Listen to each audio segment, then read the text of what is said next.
আদালত চত্বর তাওহীদি জনতার দ্বারায় ভরপুর ছিল।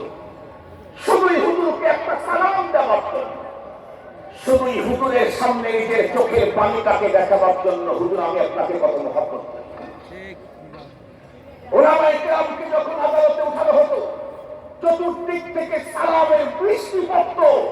হুজুর আল্লাহ সাহায্য করবেন, ভীত হওয়ার কিছু নয়।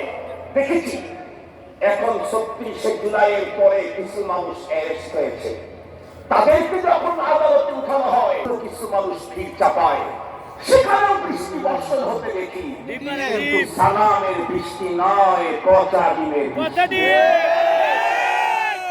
সালামের বৃষ্টি না পচা ডিমের বৃষ্টি? করে দেখেন, এমনি তো বন্দি জীবন বড় কষ্টে, এরপর আবার পচা ডিমের আঘাত, এতে আরো কত কষ্ট। বের হলে জিজ্ঞেস করে দেখি আরো কি দেখেছি শুনেছি। বিগত সময় তো বন্ধু বান্ধব সবাই ভিতরে ছিলেন, আল্লাহ দয়াতে আমরা দুইজন বাইরে ছিলাম, আমি আর হাসান জানি। তো একটা সময় একটা পর্যায়ে বাংলাদেশের বড় একটা জায়গায় আমাদেরকে যাওয়া লাগে। তারা আমাকে নাম বললাম, তারা আমাকে বলল হুজুর আপনার যে চেয়ার তাতে আপনার তো বাইরে থাকার কথা, কারণ হেফাজতে ইসলামের সহকারী মহাসচিব আর রাবে তার সভাপতি, রাবে দায়িত্ব বড় জন।